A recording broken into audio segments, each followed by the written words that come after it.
بسم الله الرحمن الرحيم. الحمد لله والصلاة والسلام على سيد الأولين والآخرين سيدنا محمد صلى الله عليه وسلم وعلى آله وأصحابه الأخيار وسلم تسليما كثيرا. مع بعد، Allah subhanahu wa ta'ala, il nous a créé, il nous a tracé un chemin que nous allons suivre pour que nous puissions jouir d'une vie normale, paisible, équilibrée, tranquille dans ce bas monde ainsi que dans l'au-delà. Dans le cas contraire, si nous choisissons ce que nous voulons et nous boycottons ce qu'Allah nous a choisi, alors nous allons mener une vie vraiment compliquée, difficile, terrible. Nous allons souffrir d'ici bas monde et nous allons finir par souffrir dans l'au-delà. Et pour cela, Allah subhanahu wa ta'ala, il nous a envoyé ses messagers afin que ces derniers nous guident vers la droiture. Et Allah subhanahu wa ta'ala, comme nous l'avions vu quelque part, il a montré que la foi c'est autre chose et le fait d'être musulman, cela ne veut pas dire forcément qu'on a la foi. Et quand nous allons remarquer les propos d'Allah par rapport à la foi et celle du prophète qui nous parle de la foi, nous allons voir que souvent et toujours la foi est liée à certains comportements, à certaines aptitudes et à certaines croyances données. Ce qui veut dire la foi en islam, la croyance dont nous parlons qui est la foi, ça doit apporter quelque chose de plus dans votre vie. Si vous êtes un musulman et que cela n'a rien changé dans votre vie, c'est que vous n'avez pas réussi dans votre mission. Si vous êtes un musulman et que votre islam ne vous a pas amené à vous développer, à vous améliorer, à ce que vous allez adopter certains comportements positifs dans votre vie, il faut savoir que votre religion n'a pas apporté grand-chose dans votre vie. Et c'est pour cela Allah subhanahu wa ta'ala, quand il parle de la foi, il lie ça avec l'accomplissement des bonnes œuvres. Et également le prophète sallallahu alayhi wa sallam, il a fait la même chose pour montrer que la foi en islam est liée au comportement et aux bonnes manières. Par exemple, quelque part, le prophète sallallahu alayhi wa sallam, il a nié la foi à celui qui fait du mal aux gens. Celui qui n'arrive pas à s'abstenir, celui qui n'arrive pas à s'empêcher à faire du mal aux gens, à causer du tort aux gens, le prophète sallallahu alayhi wa sallam dit que la personne ne croit pas et ne croira jamais. Celui dont les voisins ne sont pas à l'abri de son mal, c'est-à-dire que tout le monde vraiment ont peur de ce qui peut lui arriver de son pas, comme du mal. Chaque mal, lui, ne fait que vraiment faire du mal aux gens. Alors la personne, même s'il dit qu'il est un musulman, ce qu'elle n'a pas atteint le niveau de la foi et de la crainte et de la croyance en Allah subhanahu wa ta'ala. Parce que s'il avait cru en Allah, il a eu la foi en Allah, il aurait craint Allah subhanahu wa ta'ala, et cela va perfectionner ses comportements. C'est pour cela le prophète dans un hadith, il dit celui-là, il ne croit pas, il ne croit pas, il ne croit pas, ou bien il n'est pas un croyant. Et ils l'ont demandé c'est qui? Il dit celui dont les voisins ne sont pas à l'abri de son mal. Celui dont les voisins ne sont pas à l'abri de son mal. Dans un autre hadith, le prophète sallallahu alayhi wa sallam, il nous dit celui qui croit en Dieu et au jour de la résurrection, la personne n'a qu'à dire ce qui est bon ou bien n'a qu'à se taire.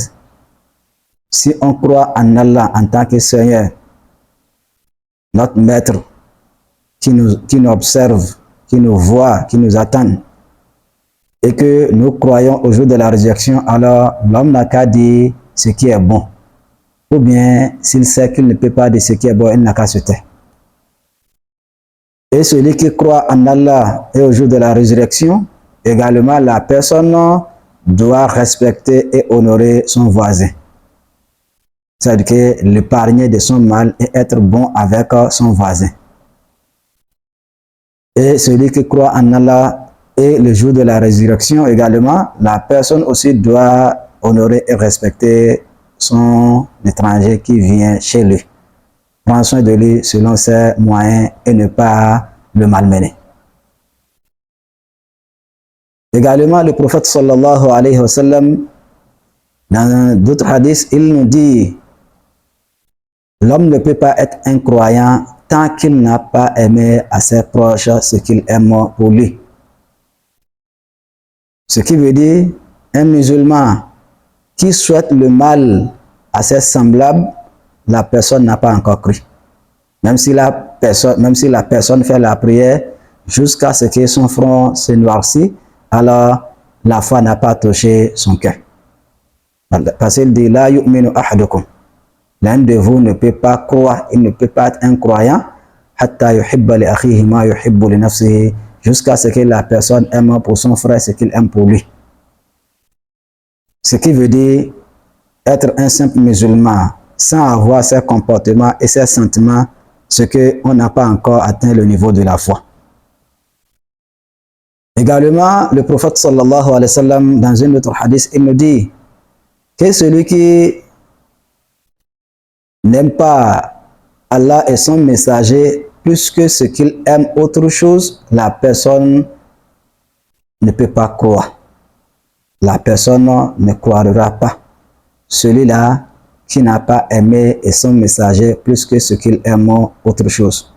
Dans un autre hadith, le prophète également nous dit que la personne ne croira pas celui qui n'a pas aimé le prophète plus que ce qu'il aime autre chose dans la vie.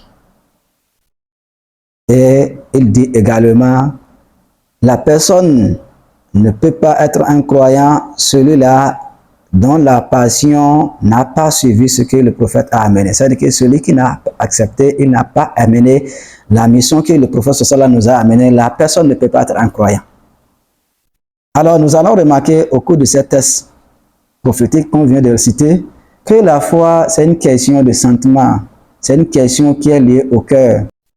En réalité, la foi est une question de l'amour.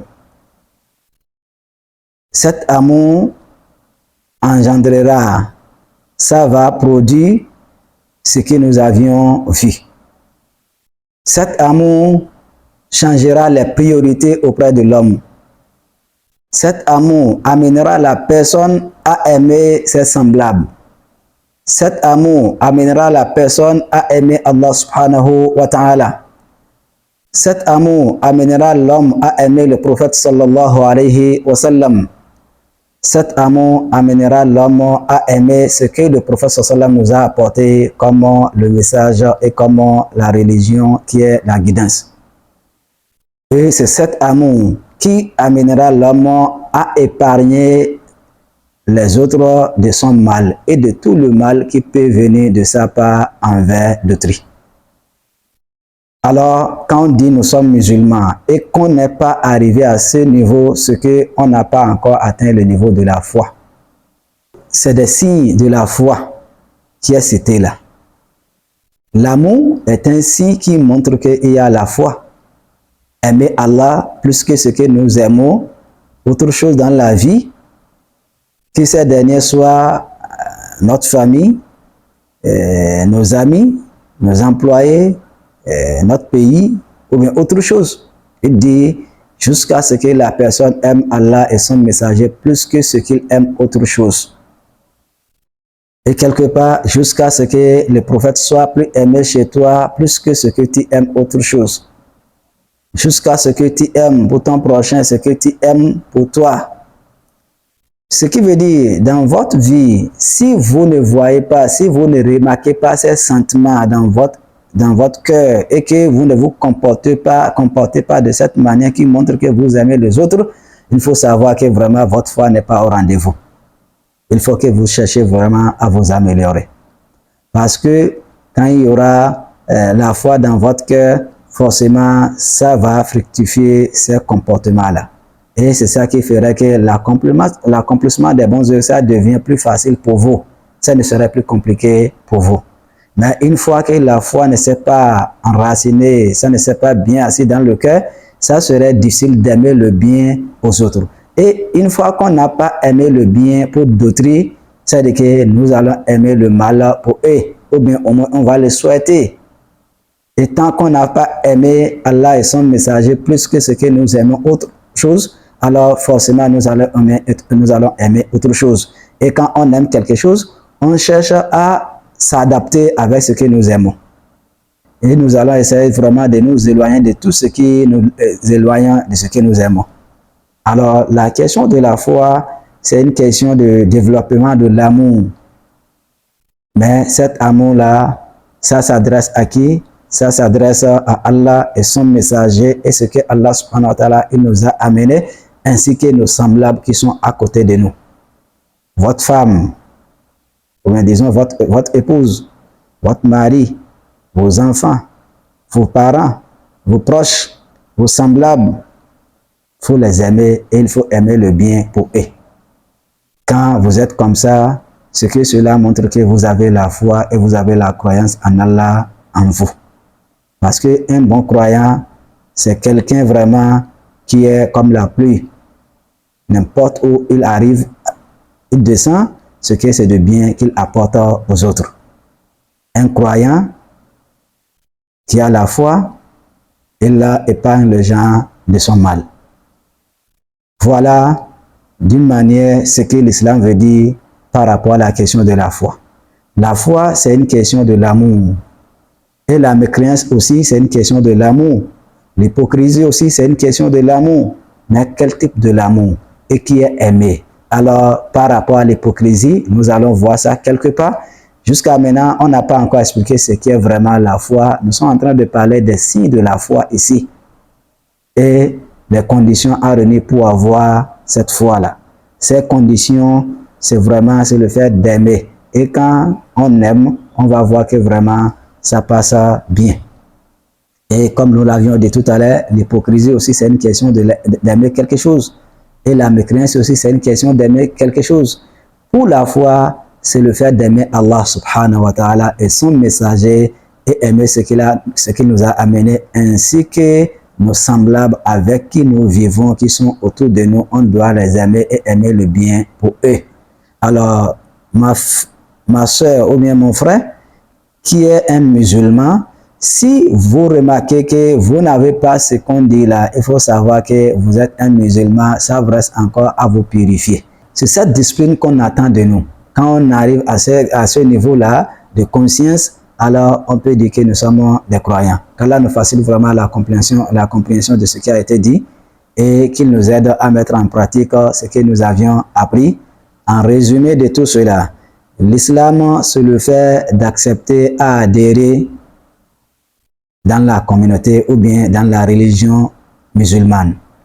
Maintenant, quand cette adhésion serait accompagnée avec des actions concrètes, avec d'amélioration et avec la purification de l'âme et des intentions, alors cela nous poussera pour nous amener à un niveau supérieur qui est le niveau de la foi, qui est le niveau vraiment d'une discipline donnée et d'une conscience développée. C'est-à-dire qu'à ce niveau-là, votre conscience serait développée et vous serez un peu discipliné. Vous allez vraiment changer les paramètres de votre vie et vos priorités vont changer et votre direction va changer. Et tout ce qui est dans votre vie là, ça serait orienté vers Allah subhanahu wa ta'ala et tout ce qui va nous amener à gagner sa miséricorde.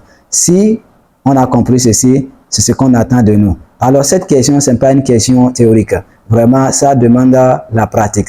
La plupart des musulmans, tous ces hadiths qu'on vient de citer, ils connaissent ça. Mais pratiquement, vous allez voir que vraiment, on ne fait que vivre vraiment des problèmes entre nous. Chacun souhaite le mal vers d'autrui. Chacun veut du mal pour d'autrui. Et parfois même, on cherche à faire du mal à nos semblables.